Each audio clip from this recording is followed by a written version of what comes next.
Bueno, pues buenos días a todos. En primer lugar, pues me gustaría dar las gracias a los organizadores de este evento por darme la oportunidad de hacer esta presentación y hablaros un poco de lo que es mi línea de trabajo. Entonces voy a empezar con una breve introducción, simplemente por contextualizar un poco todo esto. Como ya sabéis, pues la sociedad demanda cada vez más energía a medida que nuestro nivel de desarrollo va aumentando. Y en estos momentos pues, estamos viviendo un periodo de transición hacia un sistema más sostenible. Esto hace pues, que el uso de las energías convencionales está dando paso a las renovables. En este contexto, pues, el almacenamiento de energía se vuelve crucial y hay mucha investigación dedicada a la optimización de estos dispositivos, no solo en lo que se refiere pues, a su densidad de energía o su densidad de potencia, sino también si hablamos pues, de seguridad, de coste o de diseño. Entonces, mi línea de investigación está dedicada al estudio de materiales avanzados para el almacenamiento energético desde un punto de vista computacional. En la mayor parte de mis trabajos he utilizado simulaciones de dinámica molecular clásica, principalmente trabajo con GROMACS y algo menos con LAMMPS, y ahora en los últimos meses pues, he empezado a incorporar algo de simulaciones de FT, pero en mucho menor medida que la dinámica molecular. Entonces, como digo, pues a lo largo de mi trayectoria científica me he centrado en el estudio de las diferentes etapas del ciclo de trabajo de un dispositivo electroquímico. Empezando pues, por lo que serían los iones en el bulk, es decir, en el seno de ese electrolito, su aproximación al electrodo y el proceso de desolvatación que sufren para acercarse a él, su absorción en electrodos planos y, finalmente, pues, su comportamiento en el interior de electrodos nanoporosos. Entonces, como digo, ese primer punto de esta línea de trabajo es la caracterización computacional de las propiedades bulk de sistemas densamente iónicos. Los electrolitos con los que trabajamos habitualmente son líquidos iónicos, tanto puros como en mezclas. ¿Qué son estos líquidos iónicos? Bueno, pues para los que no estéis familiarizados con ellos, simplemente decir que son solventes que están compuestos exclusivamente por iones y que tienen un punto de fusión inferior a 100 grados centígrados.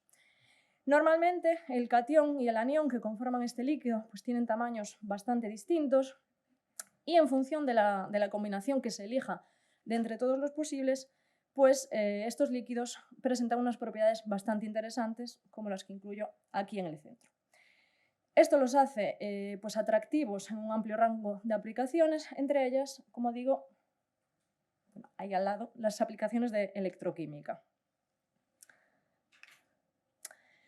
Entonces, en un principio, en esta línea de trabajo, empezamos analizando mezclas binarias de líquidos iónicos con agua. Esto es bastante interesante en estos sistemas porque estos líquidos pues, tienen una gran capacidad para captar agua y esto pues, modifica sus propiedades. Y estos estudios pues, los comparamos con mezclas con alcoholes. Estudiamos tanto propiedades estructurales como propiedades dinámicas. Y la principal diferencia que vimos entre ambos sistemas es que en el caso de las mezclas con agua, hay una gran coordinación entre las moléculas de agua que tienden a formar clústeres en las zonas polares del líquido, mientras que en las mezclas con alcohol observamos que estas moléculas de alcohol estaban distribuidas pues, de forma relativamente homogénea en el líquido. Siguiendo con mezclas binarias, también trabajamos con mezclas con sales inorgánicas por su interés electroquímico y principalmente nos centramos en sales de litio. ¿Cuál es el problema? Bueno, pues que recientemente, creo que el año pasado o hace 2 años, la Comisión Europea pues, añadió al litio en su lista de materias primas críticas, con lo cual pues, es necesario buscar otras opciones, como pueden ser el sodio, el magnesio o el aluminio. Esto es lo que se conoce como tecnologías o dispositivos más allá del litio y aunque cada vez pues, se están investigando más, lo cierto es que su progreso por ahora está bastante limitado. Entonces, pues, hicimos varios estudios de mezclas de distintos líquidos iónicos, distintos tipos, con distintas sales inorgánicas, cambiando los cationes para ver, bueno, analizar un poco las diferencias desde el punto de vista estructural y dinámico también. Y la principal conclusión a la que llegamos en todos los trabajos es que los cationes de esa sal inorgánica están fuertemente coordinados con los aniones de la mezcla, ¿no? Forman unos complejos de solvatación que son muy estables. Entonces, estos líquidos iónicos, ¿cuál es su interés? Bueno, pues presentan ciertas ventajas con respecto a los electrolitos convencionales. Una de ellas sería, por ejemplo, que no son inflamables. Todos hemos escuchado hablar de baterías pues, que se incendian o que explotan. Obviamente, pues también tienen ciertas limitaciones. ¿Cuál es la más relevante en este tipo de aplicaciones? Bueno, pues que tienen una viscosidad bastante elevada. ¿Cómo podemos solucionar esto? Pues lo que se hace normalmente es añadir solventes a la mezcla, bien sean pues, carbonatos, acetonitrilo, dimetilsulfóxido, porque lo que conseguimos con eso es que se rompan esos complejos de solvatación estables de los que hablaba en la transparencia anterior. Y entonces, efectivamente, fue lo que probamos. Teníamos mezclas binarias, probamos distintos líquidos iónicos y observamos que efectivamente la conductividad de esas mezclas pues, aumentaba al ir añadiendo DMSO a la mezcla. Y al mismo tiempo pues, fuimos viendo cómo esas moléculas de disolvente, esas moléculas de DMSO, reemplazaban a los aniones en la primera capa de solvatación del litio. El segundo punto del que hablaba en la diapositiva del principio era la caracterización computacional de la interfase electrodo-electrolito. El comportamiento de la interfase se puede tratar desde dos puntos de vista. Tendríamos, por una parte, el comportamiento iónico, es decir, la reorganización de las moléculas que se produce en esa zona del dispositivo a nivel tridimensional. ¿Qué quiere decir esto? Bueno, pues que no debemos considerar solo lo que ocurre en la dirección perpendicular a los electrodos, como muestro aquí en estos perfiles de densidad, sino que también habría que considerar la estructura lateral de esa capa de líquido iónico, de electrolito adyacente a los electrodos, ¿no? Como se ve aquí en estos mapas de densidad. Y luego, pues por otra parte, tendríamos el comportamiento electrónico de la interfase, donde se analizaría pues, la reorganización de las distribuciones electrónicas. En este caso, trabajando con electrodos planos, pues, me he centrado principalmente en electrodos de carbono. Y en este trabajo pues, utilizamos mezclas binarias de un líquido iónico con sales inorgánicas, trabajando con distintos cationes para ver pues, lo que decía, esas opciones alternativas al litio. Y analizamos ese comportamiento iónico y vimos que había unas barreras de activación muy elevadas para los procesos de transferencia de carga en la interfase electrodo-electrolito. Vimos que esas energías de activación estaban directamente relacionadas con la energía de desolvatación de esos cationes, litio y potasio, y vimos que efectivamente en ambos casos, en los puntos de contacto directo con el electrodo, esos cationes de la sal seguían aún parcialmente solvatados por los aniones. El comportamiento iónico de la interfase también lo analizamos utilizando simulaciones de DFT. Este es el único trabajo en el que utilizamos DFT. Todos los otros de los que estoy hablando son de dinámica molecular clásica. Y bueno, aquí lo que hicimos fue básicamente comparar lo que pasaba al acercar un catión metálico al plano basal del grafeno, lo comparamos con lo que ocurría al acercarlo a los bordes de tres planos de grafeno. Y en ambos casos pues, lo hicimos en presencia de un par de líquido iónico. Analizamos los perfiles de energía para ambas configuraciones.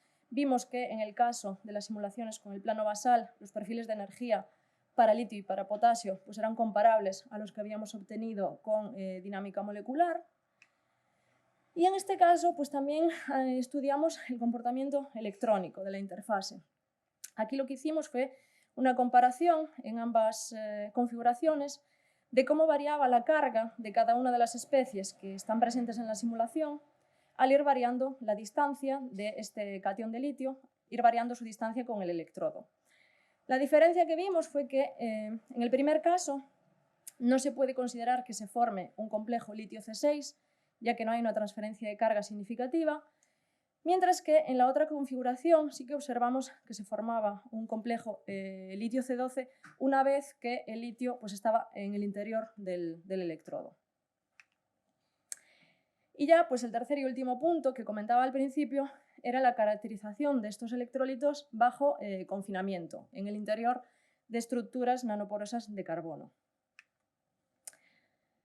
Este trabajo, sí, esta parte de la línea de investigación surge cuando un grupo de la Sorbona con el que yo colaboro utilizaron estos electrodos porosos, son electrodos de carbonos derivados de carburo.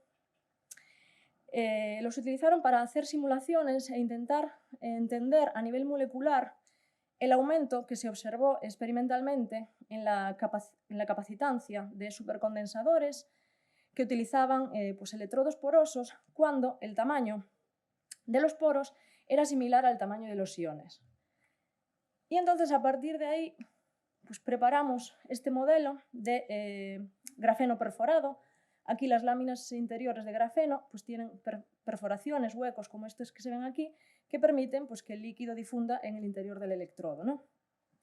Y lo que buscábamos con este trabajo era comparar el rendimiento de estos dos tipos de electrodo. Por una parte, pues teníamos estos carbonos derivados de carburo, que son electrodos porosos y además que tienen una geometría desordenada, y queríamos comparar el rendimiento con unos electrodos porosos, como este grafeno perforado del que hablo, pero que son ordenados. Y en ambos casos pues, trabajamos con líquido iónico puro. Un aspecto interesante de estas simulaciones fue la técnica que utilizamos para tratar los electrodos. Normalmente, en este campo, lo que se hace es considerar que la carga de estos átomos, en este caso átomos de carbono que componen el electrodo, su carga se mantiene constante a lo largo de toda la simulación. Y nosotros aquí lo que hicimos pues, fue hacer simulaciones a potencial constante, es decir, permitimos que la carga de esos carbonos fluctuara durante la simulación. Es una técnica que, computacionalmente hablando, es bastante más costosa que las simulaciones a carga constante, pero en el caso de estar trabajando con electrodos porosos, pues es bastante relevante, porque si se hacen comparaciones entre las dos, se observa una evolución diferente del líquido, del electrolito, en el interior de los poros.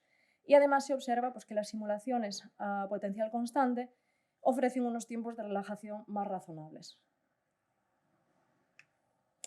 Entonces, como decía, utilizamos esa técnica del potencial constante para esas simulaciones de grafeno perforado y analizamos distintos tamaños de poro. Lo que observamos fue que, independientemente del tamaño de poro que utilizáramos en el grafeno perforado, los electrodos desordenados siempre ofrecían un mayor rendimiento.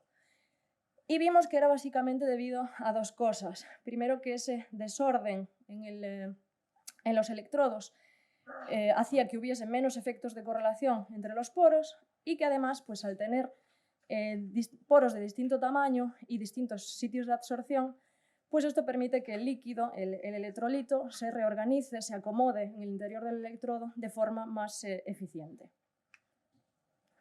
Y ya para terminar, pues el trabajo futuro se enmarca dentro de este proyecto que nos acaban de conceder hace muy poquito a mí y a otro investigador del IMATUS, al doctor Adrián Montes Campos, en el que lo que vamos a hacer pues, es analizar los efectos de este confinamiento inhomogéneo en las propiedades de estos electrolitos de los que he hablado.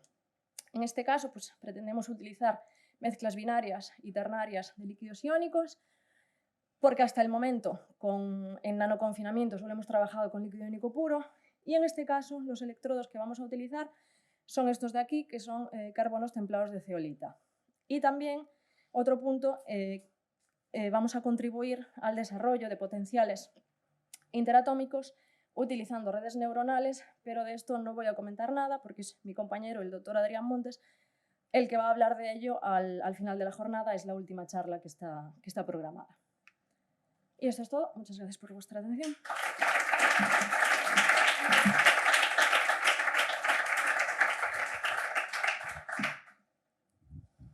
¿Preguntas? ¿Comentarios?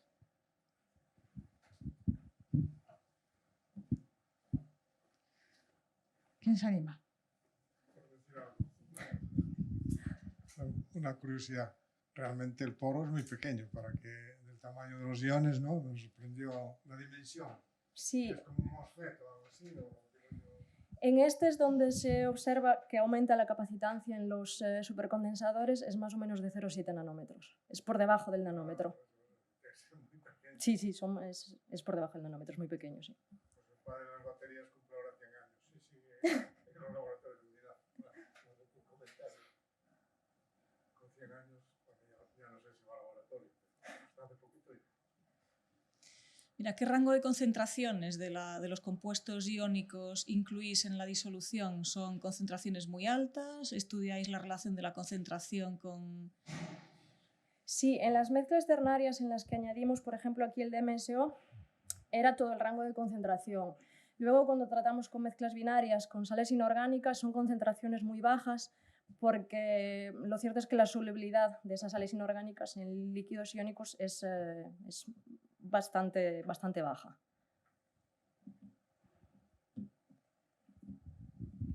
Mira, y estos son simulaciones, ¿y esos tamaños los podríais, o cómo podéis comprobarlo experimentalmente, o si lo vais a hacer, o está hecho, o lo estáis haciendo?